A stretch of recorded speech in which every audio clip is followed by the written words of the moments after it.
네, 안녕하세요. 네, 장시간 아마 이렇게 강의 듣고 하셔서 좀 지치셨을 텐데, 아무래도 에밀 카피 신부님은 이제 신부님, 카톨릭 사제였고, 또 신앙인이었기 때문에, 그 신부님의 삶을 그 생태 영성에 비추어서 한번 조명해 보는 작업이 필요하지 않을까 하는 생각이 들었습니다. 근데 또 한편으로는 여기 이제 천주교 신자가 아닌 분들한테는 생태 영성이라는 게 좀 낯설 수 있잖아요.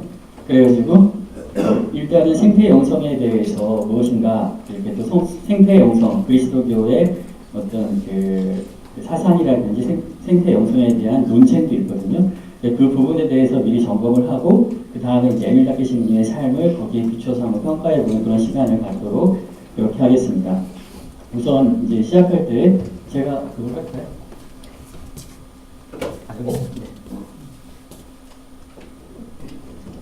우선 보통 일반적으로 우선 인간에 대한 생각이 다른데요. 우리가 신앙을 배제하면 인간이 가장 궁극적으로 행복할 수 있다는 것은 자기를 실현할 때라고 해요. 자아 실현. 근데 우리 신학에서는 그 인간은 하느님과의 어떤 일치, 하느님의 뜻이나 하느님의 사랑과 일치를 이룰 때 궁극적으로 행복을 누린다는 근원적인 인간에 대한 시각의 차이가 있습니다. 그래서 우선 그 부분을 먼저 전제해야 되고요.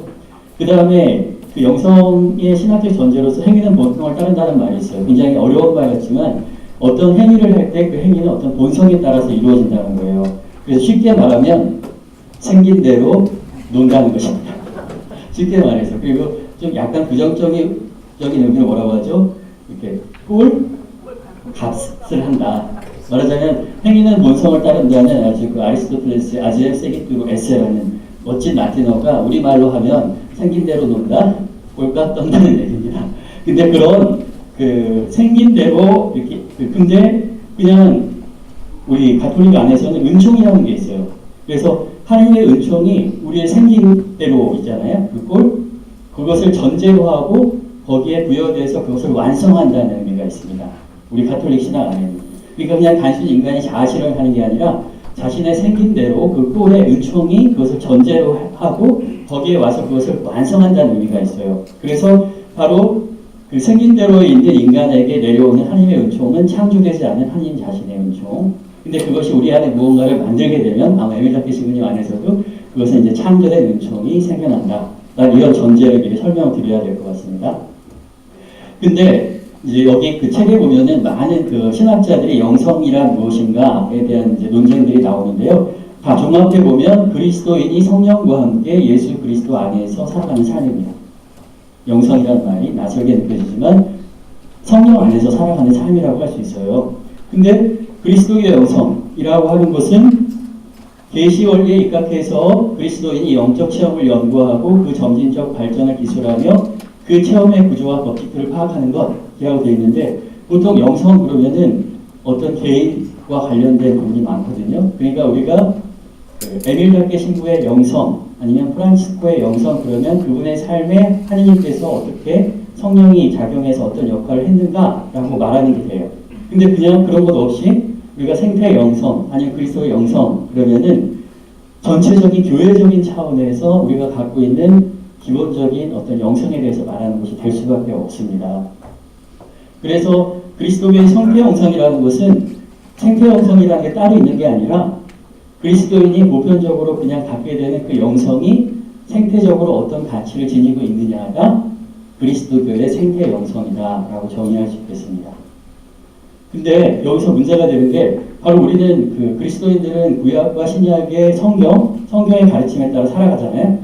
근데 많은 환경론자들 또 생태론자들이 어떤 이제 이야기를 하냐면 그리스도교의 그 성경은 굉장히 인간 중심적이다. 그리고 창조주와 피조물을 나눠놓고 피조물들은 함부로 해도 된다는 생각을 갖고 있다. 그래서 그리스도교의 계시 진리에 입각한 그리스도교의 전통 사상이 서구 사회에서 소위 말하는 문해혁명을 일으키고 산업혁명을 일으키고 환경 파괴를 가속화시켰다. 근데 반면에 불교같이 통합적인 세계이죠. 그런 동양적인 세계관을 갖고 있는 사상들 안에서는 환경 파괴가 서구처럼 그렇게 심각하게 이루어지지 않았다. 그래서 생태계 파괴의 사상적인 주범이 바로 그리스도교 전통 사상이다. 이렇게 주장하는 사람들이 교회 밖에만 있는 게 아니라 교회 안에도 있어요.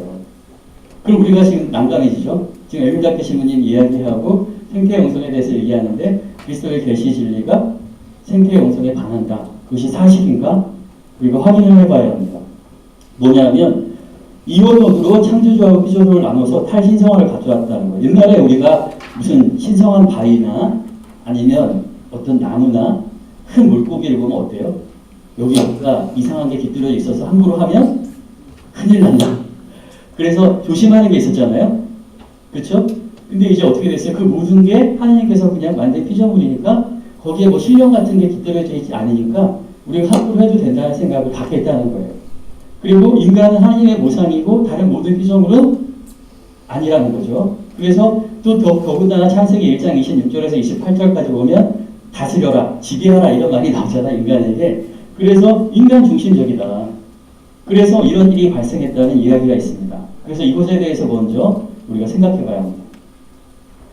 우선 먼저 전제할 게 많은 사람들은 그리스도교가 종교적인 사유인 헤브라이즘과 이성적인 사유인 헬레니즘이 충돌하고 융합하면서 그리스도교가 나타났다고 하는데 이것은 잘못된 생각입니다. 온전히 그리스도교의 사상이라는 것은 예수 그리스도의 가르침, 예수 그리스도의 체험을 말하자면 히브리 전통 사상과 또 히랍의 언어로 표현하는 것이에요. 그러니까 이 종교적인 사유가 이성적인 사유가 충돌해서 그리스도교가 튀어난 게 아니라 예수 그리스도라는 원 체험이 말하자면 종교적인 사유와 이성적인 사유를 함께 품고 있는 것이라는 걸 먼저 전제합니다. 근데 그리스도교 사상의 특징이 뭐냐면 아까 얘기한 것처럼 창조주와 피조물을 나누고 있지만 어때요? 인간과 다른 모든 피조물들은 어떻습니까? 다 하나님으로부터 창조된 피조물이라는 공동체성을 갖습니다.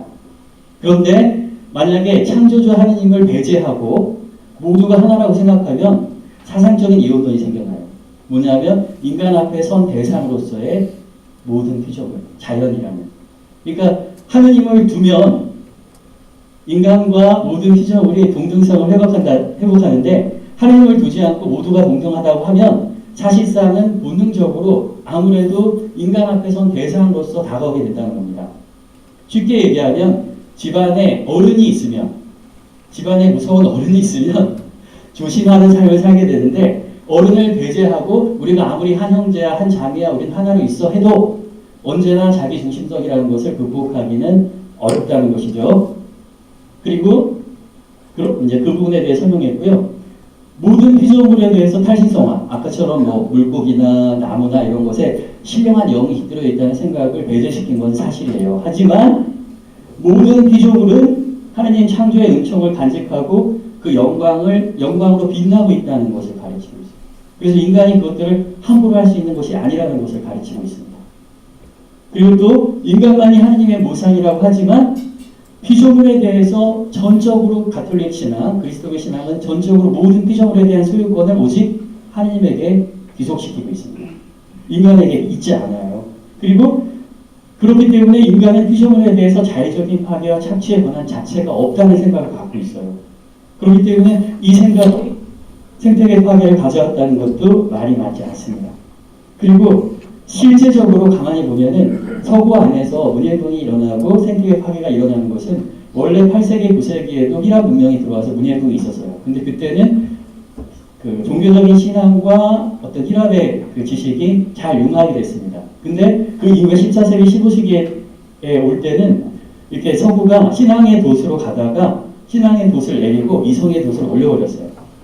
말하자면 그러면서 세속주의, 말하자면 신앙의 돛과 이성의 돛을 함께 하는 게 아니라 신앙의 힘은 내려버리고 이성의 돛을 올리면서 세속주의로 흘러가게 되고 또 이 자연에 대한 어떤 학문적, 그러니까 하나님의 그 창조물로 보는 게 아니라 자연과학의 대상으로 접근하는 그 이성적 접근이 일어나면서 자연과학이 발달하고 또 여기에 그 국가 전제 국가에 대한 어떤 그 경쟁 이런 것들이 생기면서 가속화되면서 산업화가 일어나면서 생태계 위기가 생긴 겁니다. 말하자면 그리스도교 사상에 기반해서 서구 사회에서 그 산업혁명이 일어나고 이런 생태계 위기가 초래된 게 아니라 그리스도교 사상, 그리스도교의 가치가 서구에서 힘을 잃게 되면서 힘을 잃기 시작하면서부터 말하자면 서양에서 산업화라든지 아니면 생태계 위기가 촉발된 것이다 라고 말씀드릴 수 있겠습니다.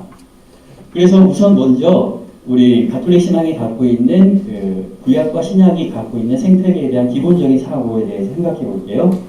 우선 우리는 창조됐다는, 세상은 하나님으로부터 창조됐다는 생각을 갖고 있습니다. 근데 이런 생각은 당연히 생태계에 대한 인간의 소유권이 포기되죠. 왜요? 누가 다 만들었어요? 하느님이 다 만들고 또 누가 다스려요? 다 하느님이 다스리잖아요. 그러니까 사실 이것은 하느님 나라예요. 인간의 것이 아니라는 기본적인 사상을 그리스도교는 가지고 있습니다. 그리고 두 번째, 인간과 모든 피조물은 사실 뭐예요? 다 피조물이에요. 하느님으로부터 나왔어요. 그렇기 때문에 우리가 사람들뿐만 아니라 다른 동물과 식물도 뭐라고 부를 수 있어요? 형제, 자매로 부를 수 있는 사상이 있습니다. 그리고 보시니 좋게 하느님이 창조하셨어요. 인간뿐만 아니라 모든 것을 보시니 좋게 창조하셨어요. 그리고 나중에 마지막은 또 어떻게 하실까요? 인간만 보시니 좋게 마무리 될까요? 아니죠. 창조된 모든 형제, 자매들, 가족들이 완성된다는, 그러니까 생태계의 회복으로서의 구원의 말하자면 사고를 우리가 가지고 있습니다. 그 다음에 또 모세 오경 율법을 보면 하느님과 인간이 계약을 맺었다고 해요. 말하자면 계약 사상이라는 게 있어요. 근데 그것이 주인과 종의 계약입니다. 말하자면 하느님이 주인이고 우리는 종이죠. 그래서 우리는 인간은 결코 하느님의 자리 아니면 정권을 휘두르는 자리에 있는 게 아니라 그분과 계약관계 안에서 모든 것을 살아갈 수 있습니다. 그리고 우리 땅도 하느님이 선물로 주신 거예요. 우리 것이 아니에요. 그래서 모든 구약을 보면 소유권이 있어요, 없어요? 땅을 가질 수가 있어요, 없어요? 땅을 가질 수가 없습니다. 왜냐하면 50년이 되면 다 원래 주인에게 가요. 그리고 백성들이 땅을 나눠 가졌던 것도 하느님이 다 지정해 준 거예요. 그러니까 구약의 율법을, 계약을 보면 우리는 어떤 계약을 맺었냐면 소유권에 대한 계약을 맺은 게 아니라 경작권만 갖고 있습니다. 우리 인간은 그 율법의 사상을 보면. 그리고 자원은 우리 인간뿐만 아니라 안식년, 안식일 규정을 보면 모든 동물들도 쉴 때 서야 하고 모든 동물이나 식물 자원을 함부로 착취할 수 없게 되어 있어요. 그래서 모든 자원의 공동 소유 사상을 가지고 있습니다. 그리고 신정 사상이 있어요. 그 역사서와 예언서를 보면 모든 역사는 인간이 다스리는 역사가 아니라 하느님께서 다스리는 역사입니다. 이것을 거부하고 인간이 주도적으로 자기의 역사로 만들려고 할 때 하느님의 심판이 내리는 거죠. 그러니까 사실 우리가 인간이 하는 하느님의 역사를 보고 또 인간만이 아니라 모든 생태계의 역사를 봅니다. 그리고 정복과 발전의 그 역사관을 이것을 통해서 우리가 극복할 수 있게 되죠. 신성의 역사. 그리고 지혜 사상을 보면 여기 지금 이게 여기 빠져 있는데 생태계에 대한 경외 회복이 나옵니다. 왜냐하면 지혜나 시편이나 지혜서를 보면 하느님께서 창조하신 모든 만물에 대한 경탄, 찬미 뿐만 아니라 비와 해와 달과 바람과 물과 모든 것이 하느님을 찬미하는 사고를 갖고 있어요. 모든 자연 만물이 그 창조주를 찬미한다는 그 창조된 모든 세상에 대한 경외심을 갖고 있는 사상이 뿌리박혀 있고 또 모든 것을 우리 인간은 알지 못한다는 무지에 대한 깨달음. 그러니까 가장 지혜롭다는 것은 뭐냐면 모른다는 것을 깨닫는다는 것이에요. 사실 인간들이 하는 큰 잘못 중에 뭐냐면 내가 알지도 못하는 일을 버리는 겁니다. 말하자면 회복시키지도 못할 것들을 막 버리는 거예요. 마치 알고 있다는 착각 속에. 근데 지혜서는 분명하게 그 오류를 지적하고 우리가 알지 못하는 것이라는 것을 솔직하게 인정해야 된다고 말하고 있습니다. 그리고 뭔가를 정복하고 이겨내기 위한 지혜가 아니라 하나님의 뜻, 자연을 따라 순응하기 위한 지혜에 대해서 말하고 있어요. 지금까지 구약에 대해서 간단하게 살펴봤는데 구약의 창세기 창조서라 율법서, 그다음에 역사서와 예언서, 시서와 지혜서 그 어디에도 자연에 대한 함부로 착취나 인간의 소유권을 인정하는 대목이 없어요. 사실은 굉장히 생태 친화적입니다. 그리고 이제 신약을 볼 텐데 신약의 복음서나 아니면 사도행전이나 서간을 다 보는 것은 너무 시간도 많이 걸리고 그래서 제가 선택한 게 뭐냐면 주님의 기도입니다. 여기 전체 요약되어 있는데 테르툴리아누스가 뭐라고 했냐면 주님의 기도가 복음서 전체의 요약이라고 했고, 또 아우구스티누스 성인은 주님의 기도가 모든 기도의 출발이면서 목표라고 했어요. 그리고 토마스 아퀴나스도 가장 완전한 기도이고, 그리고 솔직히 말하면 우리 그리스도교 천주교 신자들이 제일 많이 바치는 기도가 뭐예요? 주님의 기도죠. 그래서 사실 우리 일상생활에 아주 뿌리박힌 기도입니다. 그래서 주님의 기도가 가지고 있는 생태 영성적인 측면을 알아보는 것이 필요해요. 왜냐하면 우리는 믿는 대로 그거에 따라 기도하고 기도하는 대로 살기 때문에. 여러분 다 우리 여기 천주교 신자들 계신데 주님의 기도의 정신에 따라 다 살고 계시잖아요. 그렇죠? 그렇게 못 사시는 분이 안 계신 걸로 알고 있어요.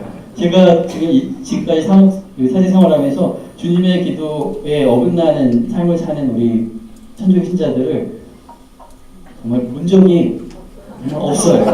그래서 제가 주님의 기도가 지닌 그 생태 영성에 대해서 한번 생각해 볼까요? 우선 하늘에 계신 우리 아버지, 근데 아버지라는 의미가 있습니다. 아버지는 여기서 그 가톨릭 교회 교리서를 보면 모든 것의 기원이에요. 생명의 기원. 제가 황씨지만 저희 아버지께서 이 세상의 아버지께서 제가 신학교 갈 때 너는 이제 하시라고 했어요. 왜냐하면 하느님의 자식이라고 하시라고. 근데 저만 하시가 아니라 여기 다 따지고 보면 하시예요. 근데 자리젓, 자리, 갈치, 옥돔도 아버지가 하시는 하시예요. 그리고 여기 에밀다케 시부님이 찾아낸 모든 식물들도 다 성이 원래는 아버지가 하시예요. 하느님이에요. 왜냐하면 우리잖아요. 그쵸? 그냥 내 아버지가 아니라 우리 아버지예요. 근데 하느님께서는 하늘에 계세요. 근데 어떤 거에 갇혀 계시지 않고 초월적으로 계시다는 것은 또 모든 것에 내재해 계신다는 의미가 있습니다. 말하자면 모든 것 안에 계실 수 있는 우리의 생명의 기원인 하느님, 우리 아버지라고 우리는 늘 기도하고 또 그렇게 살고 있지 않습니까? 네? 네, 그러니까 에밀다케 신부님께서 그 밖에 나가서 식물을 채집할 때 식물이라고 생각하지 않고 내 형제 자매로 생각할 수 있어요. 여기서 처음 만나는 거예요. 옛날에 헤어졌다가 제주도에서 처음 그런 마음으로 다가갔을 수 있습니다. 두 번째, 아버지의 이름이 거룩히 빛나시며. 사실 에밀다케 신부님에 대해서 우리가 접근할 때도 에밀다케 신부님을 보면 안 돼요. 우리 이제 영성적으로 봤을 때는 그 신부님의 삶 안에 활동한 하나님의 영을 살피는 것입니다. 그래서 모든 인간과 모든 피조물 안에는 하나님의 이름이 빛나고 있습니다.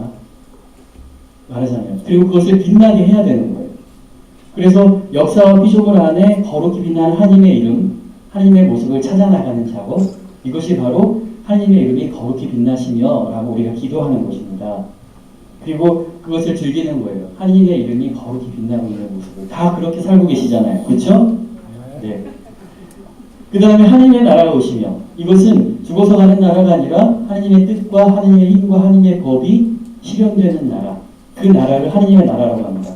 그래서 사실은 모든 자연 만물은 하나님의 나라에 있어요. 원래 하나님께서 창조하셨고 하나님께서 다스리니까. 오직 하나님의 나라로부터 쫓겨난 유일한 종이 인간입니다. 왜냐하면 인간은 자유의지로 하나님을 끝까지 거부할 수 있고 바로 하나님과 같아지려는 원죄에 의해서 인간만이 스스로 하나님 나라에서 쫓겨나 있어요. 그 인간이 주님의 기도를 통해서 아버지의 나라가 오시며 라고 하는 거예요. 우리가 그 식물이나 동물 모든 자연 만물은 다 아버지의 나라, 나라에 있고 그 힘과 그 뜻과 그 법에 따라 살아갑니다. 인간만 거기에 역행할 수 있는 힘을 가지고 있어요. 그래서 사실은 이 아버지의 나라가 오시며 라고 우리가 기도하는 것은 하나님께서 창조하신 모든 창조의 질서가 그대로 이루어지는 나라가 오시며 라고 기도하는 의미가 됩니다. 그리고 아버지의 뜻이 하늘에서와 같이 땅에서도 이루어지셔서 바로 이게 하나님 나라의 조건이에요. 그렇죠? 아버지의 뜻이 하늘에서와 같이 땅에서도 이루어지면 그것이 하나님의 나라가 실현되고 생태계의 창조 질서가 회복되는 것입니다. 그리고 이것은 성령 안에서 이루어지는 것이고 그 성령 안에서 바울 사도는 말해요. 성령 안에서 새롭게 태어난 자녀들이 나타나기를 모든 피조물들이 간절히 기다리고 있다. 말하자면 우리 인간 안에 하나님의 나라가 오기를 모든 피조물들이 간절히 기다리고 있답니다. 왜 그러죠? 그 모든 피조물들이 우리 인간을 봤을 때 지 형제 자매도 몰라보는 것들이니까. 그래서 그 날을 간절히 기다리고 있는 것입니다. 또 오늘 저희에게 일용할 양식을 주시고 여기에서 우리가 생각할 수 있는 것은 일단은 굶주리는 사람들이 있다는 것입니다. 일용할 양식. 그리고 또 한 가지 하나님께서는 원칙이 있어요. 하나님께서는 우리에게 필요한 모든 것을 주셨습니다. 필요한 것은. 하지만 탐욕을 충족시킬 것은 주시지 못하세요. 왜냐하면 인간의 탐욕이라는 것은 끝이 없어서 세상의 모든 것을 다 가져도 부족함을 느끼기 때문에. 그래서 하나님은 필요한 것은 다 주셨는데 그것을 인간의 탐욕이 말하자면 필요 이상의 것을 가지려고 하기 때문에 어떻게 돼요? 어떤 한 사람이 필요 이상의 것을 갖게 되면 다른 사람은 정작 꼭 필요한 것도 얻지 못하는 상태에 빠지는 것입니다. 그러니까 사실 우리에게 필요한 것을 주시고 라는 이 말은 모든 사람이 공평하게 필요한 것을 갖기 위한 전제 조건입니다. 우리가 탐욕이 아니라 필요에 따라 살아가는 것. 그리고 이 필요에 따라 살아가는 이 힘은 또 우리에게 필요한 것을 주시고 일용할 양식을 주시고에 담겨져 있는 영적인 의미가 있어요. 말하자면 성령의 선물이거든요. 영혼의 양식. 근데 영혼의 일용할 양식을 받은 자들만이 이 세상에서 꼭 필요한 것만 갖고 살아갈 수 있는 힘을 얻게 됩니다.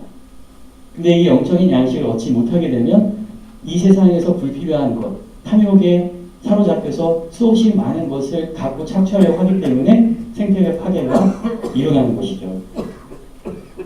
그리고 저희에게 잘못한 일을 저희가 용서하오니 저희 죄를 용서하시고, 이것을 보면은 우리 인간 사이의 죄가 또 누구하고의 관계에 놓여 있어요? 하나님과 우리 사이의 관계에 놓여 있는 거예요. 근데 하나님이 죄를 지을 수 있나요? 없죠? 모든 피조물, 식물이나 동물이나 이것들이 죄 지을 수 있어요? 죄를 지을 가능성이 없습니다. 왜냐하면 죄는 이게 죄인지 알고 의도해서 악행을 행했을 때 죄인데, 지나가는 강아지가 공포에 떨다가 옆에 사람을 물었다 하더라도 강아지를 감옥에 가둘 수는 없습니다. 왜냐하면 이 동물들에게는 어떤 것이 악행이고 그릇된 것이다라는 기본적인 개념이 없기 때문에 오직 인간만이 죄를 지어요. 근데 우리가 우리에게 죄를 용서하는 것이 하나님과의 관계가 있다는 건 뭐냐면, 우리가 다른 사람한테 죄를 짓는 것은 또 누구에게 죄를 짓는다는 거예요? 바로 우리를 내신 하나님께 죄를 짓는 것입니다. 말하자면 우리가 형제 자매들끼리 싸우는 것은 그것은 부모에게 불효하고 잘못하는 것이에요. 그래서 우리가 인간들뿐만 아니라 식물, 동물, 모든 자연에게 죄를 짓는 것도 역시 하나님께 죄를 짓는 것이다 라는 사고를 가지고 있습니다. 그리고 또 저희를 유혹에 빠지지 않게 하시고 라는 말이 있는데요. 많은 사람들은 유혹에 빠지지 않는 것에 대해서 신경 쓰지 어떤 것이 유혹인지를 식별하는 것은 신경을 안 써요. 당연히 내가 유혹은 뭔지 알 거라고 생각해요. 하지만 많은 사람들은 하나님께서 주시는 시련, 나를 단련시키기 위해서 하나님께서 나에게 주시는 불편함이나 시련은 유혹이라고 느끼고, 나에게 주어지는 달콤한 것들, 좋은 것들은 하나님의 은총이라고 여기는데 거기서 근본적으로 잘못됩니다. 실제적으로 유혹은 달콤하고 아름다운 것들이거든요. 그래서 우리가 누리는 물질적인 풍요라든지 아니면 우리가 얻고자 하는 많은 것들이 사실은 우리를 죽이는 유혹이고, 우리가 불편함을 견디고 올바른 것을 찾고 살아가려는 많은 노력들이 사실 하나님께서 주시는 은총의 시련이라는 것을 식별하는 능력이 필요하다는 것입니다. 그리고 유혹에 빠지게 되면요, 보통은 유혹은 돈이나 권력이나 명예들이에요. 근데 여기에 빠지게 되면 인간은 생태계를 파괴하게 됩니다. 그리고 악에서 구하소서라고 하는데요, 많은 사람들은 악마, 그러면 굉장히 무서운 걸로 생각하는데 천만에 여러분이 가장 좋아하는 게 악마입니다. 우리 보통 일반적으로. 왜냐하면 악마는 하나님과 인간을 갈라놓는 세력인데, 악마가 하나님과 인간을 갈라놓기 위해서 악마가 선택하는 가장 좋은 방법이 우상숭배입니다. 아주 아름다운 것, 아주 힘이 센 것, 아주 그럴듯한 것을 제시하면서 하나님 대신 섬기게 할 때 인간은 하나님으로부터 벗어납니다. 그게 우상숭배예요. 많은 사람들이 우상을 숭배하게 되면서 생태계 파괴, 자연을 파괴합니다. 지금 전 세계 사람들이 돈이나 권력이나 명예, 더 잘 살고 풍요의 우상에 빠져가지고 지금 생태계를 파괴하고 있거든요. 그리고 또 한 가지 악마가 쓰는 더 신층적인 유혹이 뭐냐면 하느님을 우상으로 섬기게 하는 것입니다. 내가 하나님을 섬기고 있는데 하나님으로부터 멀리 떨어져 있다는 것조차를 못 느끼게 하는 거예요. 말하자면 주님, 아니고 굉장히 열심한 신앙생활을 하고 있는데 다 신앙생활을 하는 목적이 뭐냐면 돈이나 권력이나 명예 때문인 거예요. 말하자면 악마가 보통은 우상 숭배를 통해서 하나님과 멀어지게 하지만 인간의 영혼을 하나님을 우상처럼 섬기게 하는 아주 그 심층적인 유혹으로 또 갈라놓습니다. 거기서 빠지지 않게 해달라고 기도하는 것입니다. 이렇게 구약의 모든 것들, 또 신약의 모든 것, 그 신약의 종합이 주님의 기도를 보니까 어때요? 그리스도교 생태 영성이, 그리스도교의 모든 사상이 생태 친화적이니까 아니면 적대적이니까? 진짜 친화적이죠. 왜냐하면 하나님께서 세상을 창조하시고 다스리시는 분인데 그분이 우리에게 주신 계시 진리가 말하자면 반생태적이다. 그래서 앞으로 뭐 10년 동안 성경처럼 덮어놓자. 아니 성경이 아니고 뭐 다른 것을 찾아보자. 이런 생각을 가져서는 안 되겠죠. 그래서 제 생각은 그렇습니다. 어떤 사람이 건강에서 이렇게 말하자면 아파진다는 것, 병이 든다는 건 뭐냐면 몸의 균형, 한의학에서는 몸의 균형이 틀어졌을 때 병에 빠진다고 하거든요. 근데 이 세상의 생태계가 위기가 가져온 것은 오직 인간 때문이잖아요. 그렇죠? 인간 때문에 생태계 위기가 빠졌잖아요. 근데 그 위기의 근원에는 인간의 사고에 근원적인 병이 있다는 거예요. 불균형이. 그게 뭐냐면 신권과 인권의 불균형입니다. 하나님의 권리와 인간의 권리가 불균형을 이루고 인간의 권리만을 찾기 때문에 병에 걸렸다는 것이죠. 두 번째는 모상성과 피조성의 불균형입니다. 인간은 하나님의 모상으로서 고귀함을 갖고 있지만 또한 하나님의 피조물인데 모상성만을 강조하고 인간만을 중시하면서 여기에 불균형이 생기니까 엉뚱한 짓을 하는 거예요. 그리고 자연에 대한 정복의 노력과 수능 노력의 불균형이에요. 예전에는 대부분의 모든 지식이 자연의 법과 뜻에 순응하고 일치해서 사는 것을 목표로 삼았다면 요즘의 트렌드는 어떻게든지 자연을 극복하고 정복하는 게 마치 대단한 것처럼 이 불균형 상태에 빠졌어요. 그리고 또 한 가지는 종교적 사회와 이성적 사회가 균형을 이루어야 되는데 아주 몰 이성적인 종교적 사회나 아니면 종교적 사회가 전혀 없는 이성적 사회만 하고 있어요. 그래서 사실은 가톨릭 교회가 굉장히 이성적이면서도 종교적인 교회거든요. 그래서 가톨릭 교회를 널리 확장시키는 것이 생태계 건강에 좋습니다. 맞아요. 그래서 이 가치를 갖고 이제 에밀라게 시모님에 대해서 볼까요? 우선 그 에밀라게 시모님 생태 영상을 보면 아까 잘 말씀해 주셨어요. 아마 그 에밀라게 우리 그 가물주교님께서 에밀라게 시모님을 어느 본당에 파견했는데 소인지 내에서 그렇게 많은 식물 채식을 했다면 아마 우리 주교님도 그러실 거예요. 가서 놀았구나. 맞아요. 사막은 하지 않고. 근데 그렇게 생각할 수 있는데 가서 보면 처음에 11채 신자들 집이 11채 있었다고 하잖아요. 뭐 했겠습니까? 근데 사실 홍보분당으로 이전하면서 굉장히 많은 교세를 확장시켰거든요. 근데 에밀다케 신부님이 그 처했던 그 신축교환 이후에 또 일본 사람들이 그렇게 방해하는 그때 에밀다케 신부님이 너무 힘들었을 것 같아요. 산으로 가지 않았으면. 말하자면 에밀다케 신부님의 영성과 관련해서 여기서 제가 이제 말씀드리는 것은 다른 학자들은 에밀다케 신부님의 업적에 대해서 이야기할지 몰라요.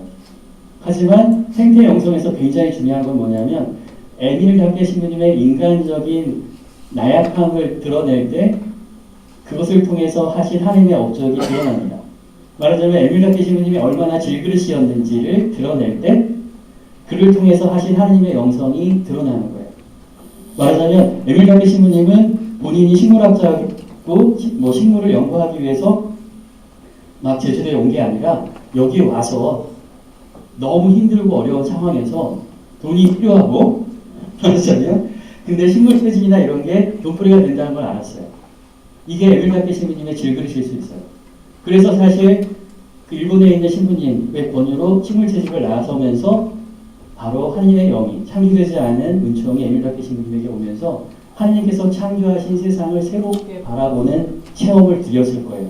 그리고 거기에 매료됐을 것입니다. 왜냐하면 하기 싫은 일을 그렇게 열심히 할 수는 없거든요. 왜냐하면 가서 산에서 그 식물들과 지내고 보면서 전혀 새로운 세상을 맛보는 체험을 하나님이 선물로 에밀다케 신부님에게 주셨을 것입니다. 그래서 보세요. 망곤나무가 거기로 가고 감귤나무가 여기로 왔잖아요. 에밀다케 신부님은 솔직히 말해서 감귤나무를 들어왔을 때 그 감귤나무로 인해서 제주도가 이렇게 제주도인들이 감귤나무와 함께 살게 될 거를 몰랐을 수도 있어요. 근데 하느님은 계획했다는 거죠. 말하자면 제주도에 감귤나무를 선물하셔서 에밀다케 신부님을 통해 선물하셔서 지금 보세요. 지금 우리가 이 자리를 꽉 메우고 있잖아요. 근데 성당을 다 메울 수는 없어요. 왜죠? 감을 따야 되니까요. 이런 걸 따야 되니까. 제주도민의 삶과 밀감나무를 떼어놓을 수 있나요? 떼어놓을 수 없습니다. 제주인의 지금의 삶은 밀감나무와 아주 밀접하게 연결되어 있어요. 근데 바로 그게 에밀다케 신부님을 통해서 준 하나님의 우리에게 선물이었습니다. 또 왕벚나무 없이 없는 그 일본 생각할 수 없죠. 말하자면 그 벚나무의 아름다움. 그러니까 이 식물이라는 자원이, 식물이라는 것이 얼마나 인간의 삶에 중요한 역할을 합니까? 우리는 정말로 제주도민들, 우리만 제주인들만 살아온 게 아니라 감귤 나무와 함께 살아왔어요. 그것을 하나님께서 에밀다케 신부님을 통해서 우리에게 선물해 주신 것입니다. 사실 제주도의 모든 1차 산업, 농산, 밀감나무는 에밀다케 신부님이 들어오셨고, 또 축산업은 우리 임피저 신부님이 시작하셨어요. 얼마나 자랑스럽습니까? 네. 그래서 나무가 인간 공동체의 삶을 전적으로 변화시켰어요. 그리고 하나님께서는 바로 에밀다케 신부님을 통해서 나무와 인간이 한 운명 공동체인 것을 우리에게 알려주고 계신 것입니다. 두 번째, 식물 표본 채집을 하셨는데요. 성령 안에서 하나님께서 창조하신 모든 식물을 살피셨을 거예요. 얼마나 신기합니다. 새로운 식물들을 살피면서. 그래서 사실은 에밀다케 신부님의 작업이라는 것이 그렇게 다방면이고 아주 치열하게, 말하자면 정신 나간 사람처럼 그런 식물을 채집했던 것은 어떻게 보면 하나님께서 당신이 창조하신 자연의 기록을 에밀다케 신부님으로부터 하도록 했을 거예요. 그리고 그 힘을 주셨을 겁니다. 왜냐하면 제주도에만 생겨난 그 아름다운 모든 식물들의 자원들을 보게 하고 그것에 경탄하게 하고 그것을 기록하고 싶은 마음을 갖게 하지 않았다면 그런 노력을 하실 수가 없는 것입니다. 그리고 세 번째, 왕벚나무 자생기를 볼까요? 우리가 봄이 되면 그 벚꽃 구경 많이 가죠. 그렇죠? 그리고 얼마나 많은 제주인과 육지에서 오는 사람들이 벚나무 꽃을 보면서 기뻐합니까? 즐거워합니까? 만약에 벚나무가 없이 제주도 전체와 또 제주도에 있는 그 많은 사람들한테 그런 기쁨을 주려면 얼마만한 돈이 필요할까요? 도대체 얼마의 돈이 있어야 우리가 벚꽃이 피는 계절에 우리 가족들이, 연인들이, 그리고 우리가 그 벚나무를 즐기면서 이 벚나무가 제주도에서 자생했다는 그 자부심 가운데 누리는 기쁨을 줄 수 있나요?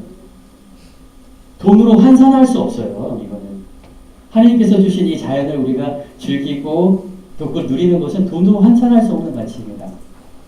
어떻게 그런 기쁨을 줄 수 있어요? 그래서 사실은 하나님의 작품을 살피고 하나님께서 우리에게 주신 그 아름다운 식물을 기록하고 보존하고 관찰하는 것은 그렇게 중요한 역할이 그 말하는 가치가 있습니다.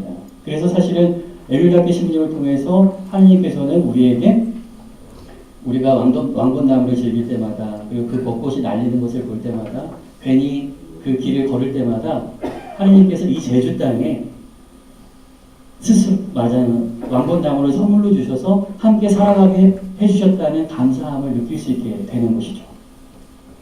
그래서 사실은 에밀다케 신부님의 생태 형성에 대한 대승을 생각하면서 이런 거 마지막인데요. 생각해 볼 수 있습니다. 종교적인 사유나 이성적인 사유, 어떤 것이 더 생태적인가 뭐 비교할 수 있어요. 면밀하게. 하지만 사람들은 사실 이 생태계를 파괴하는 데는 종교적인 사유나 이성적인 사유보다 본능적인 욕망이라는 게 더 크게 존재합니다. 사실은.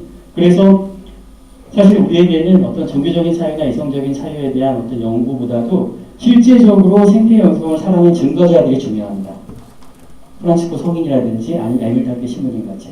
그래서 사실은 에밀다케 신부님 같은 이런 분을 다시 조명해내고 또 우리가 그분들의 삶을 통해서 다시금 제주의 자연 또 하나님의 선물을 보게 되는 것은 그것 역시도 하나님의 섭리라고 생각해요. 그래서 아까 우리가 여기 비빈소 소개할 때 빠졌는데 어떻게 보면 그 에밀다케 신부님의 삶을 기억하고 그림을 그리기 시작하고 그분의 업적을 기록하기 시작한 우리 정미연 소아대사 작가님 여기 와 계시거든요.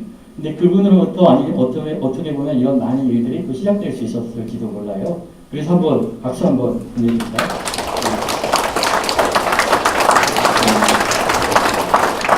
네. 그래서 사실은 가톨릭 윤리신학은 이제 인간과 하나님과의 관계뿐만 아니라 인간과 모든 자연과의 관계에 대해서도 어떤 것이 올바른 윤리인가를 재정립하고 심화시킬 필요가 있습니다. 그리고 우리 구약의 율법은 인간과 하나님과의 관계만이 아니라 모든 자연에 대한 규정들도 세우고 있었거든요. 우리 구약 토라를 보면 그래요. 그래서 교회 법이나 규정들 안에서도 아주 실제적으로 우리 그리스도교인들이 그 자연이나 아니면 생태계를 대할 때 어떤 자세나 어떤 걸 해야 된다는 규정 작업 같은 것도 할 수 있을 것입니다. 마지막으로 이게 1508년에서 1512년까지 4년 동안 미켈란젤로가 시스틴 성당에 그린 말하자면 성화예요. 그 성화의 일부입니다. 천지창조. 근데 우리가 위대한 화가가 4년 동안 얼마나 긴 작업이에요? 그린 그림이에요. 근데 여기다가 막 페인트 칠하고 막 옴을 던지고 막 낙서하고 막 망치로 깨고 하면 어떻게 되겠어요? 난리 나죠? 안 그렇습니까? 상상만 해도 끔찍하잖아요. 그쵸? 이거는 하느님께서 180만 년 동안 지금 작업하신 겁니다. 하느님께서 말하자면 180만 년 동안 작업했고 지금도 작업하고 있는데 거기다가 자꾸 막 쓰레기 파묻고 예, 막 던지고 파괴하고 그럼 어떻게 되겠어요? 말도 안 되잖아요. 그쵸? 그래서 사실 우리가 에밀다비 신부님처럼 자연을 기록하고 보존하고 그 가치를 보는 그 영성을 갖는 것, 그것이 우리에게 무엇보다도 소중하다. 그래서 생태 영성을 사는 것, 그것이 어떻게 보면 에밀다비 신부님의 영성이 우리에게 전해주는 메시지가 아닌가 생각합니다. 이상으로 마치겠습니다.